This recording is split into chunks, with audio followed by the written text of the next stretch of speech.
présenter une recette aujourd'hui qui est un tourne-dos de merlu au jambon serrano, tomates confites, salade roquette. On servira ça avec des asperges du pays. Donc pour faire cette recette, on va tout simplement avoir besoin du merlu, de jambon serrano, de salade roquette, une salade un peu poivrée qui amènera beaucoup de goût, de pignons de pain, de tomates confites, de safran, un peu de gros sel de cuisine, de la fleur de sel, il nous faudra un peu de crème, un bouillon de légumes et les asperges du pays. Déjà, on va commencer par préparer les tourne-dos de merlu. Après, je vais vous expliquer comment éplucher les asperges et les faire cuire.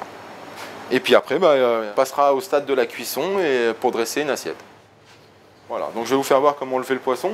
Donc c'est simple, on met un coup de couteau en biais vers la tête. Même opération de l'autre côté.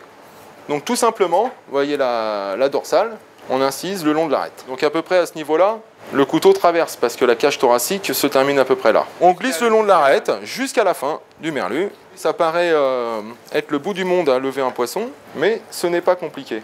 Voilà, même opération de l'autre côté. Maintenant, une partie un peu plus complexe, c'est retirer la peau. J'incise jusqu'à la peau sans couper la peau. Et gentiment, je gratte le long de la peau jusqu'à temps que mon couteau soit passé. J'incline bien mon couteau, pas trop, pour pas sectionner la peau. Et avec ma main, je tire la peau. Mon couteau avance, mais ma main tire la peau. Voilà.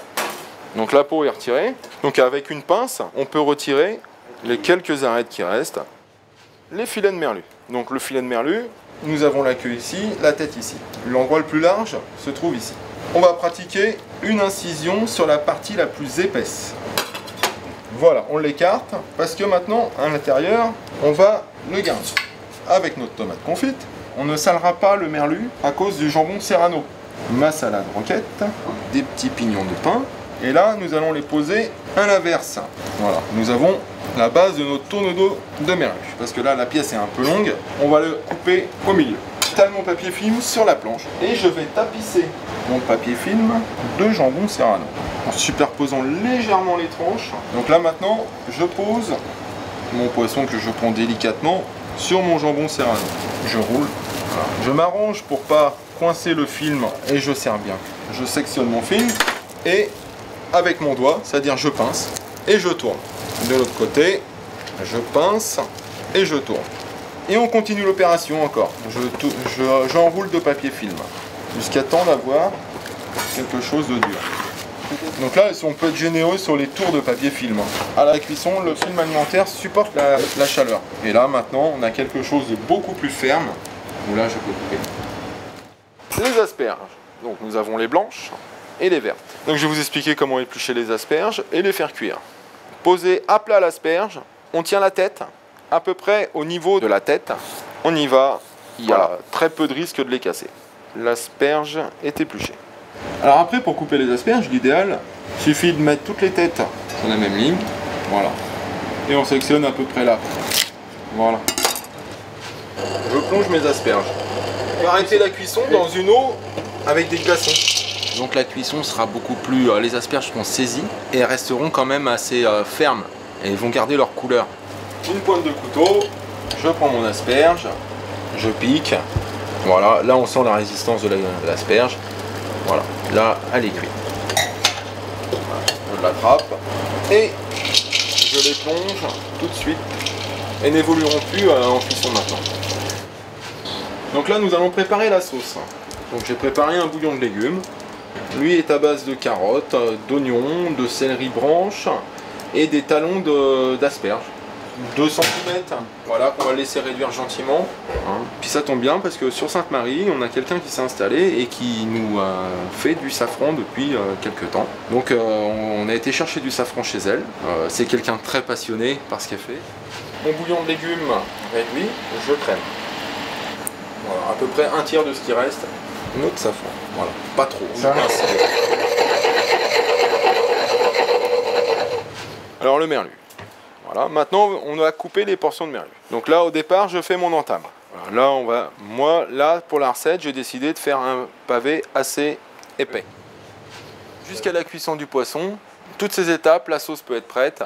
La cuisson du poisson se fera automatiquement au moment, parce que sinon le poisson sera trop cuit. On va commencer la cuisson avec le film. Une fois que la cuisson sera démarrée, on va retirer le film. Un peu de beurre. Vous voyez, quand il mousse comme ça, on peut mettre le poisson.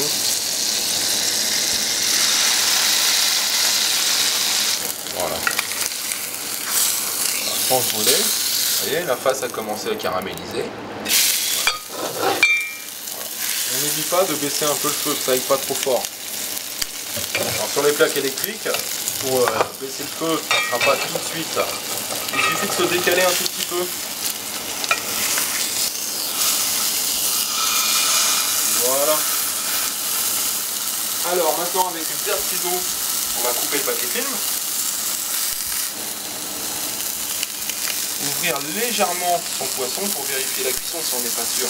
Là vous voyez, c'est en train de commencer à jaunir au milieu. Voilà, la cuisson est pas loin. Et pareil pour réchauffer les légumes, une petite noix de beurre. Voilà, ça suffit.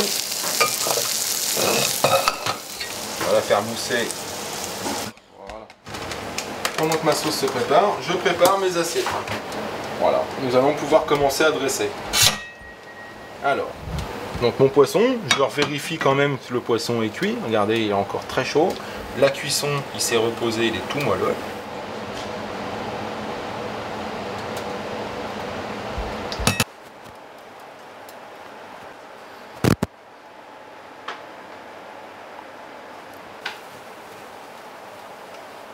Pour une présentation d'assiette, il suffit de répartir un peu les couleurs. Voilà, je fais attention à ma petite sauce. Voilà, la sauce avec... Voilà, j'avais des tomates cerises sous la main que j'ai légèrement fait rôtir au four. Je fais quelques petites chips de pommes de terre pour la décoration. Le poivre brûle à la cuisson. L'idéal c'est de le mettre à la fin. Le poivre du moulin, c'est mieux. Le poivre est plein de goût. Maintenant, on va faire la petite sauce. Mixeur plongeant, un bol mélangeur, quelque chose d'assez profond. Et incorporer le maximum d'air. Donc l'idéal, c'est que le mixeur ne soit pas entièrement dans la sauce. Voilà. Je prends une cuillère et je prends uniquement la mousse de la sauce. Voilà, pas trop de sauce. Petite touche de fleur de sel. Voilà. On est à 5-6 € par personne. 7. On va servir ça avec un round blanc. Quelque chose d'assez atypique.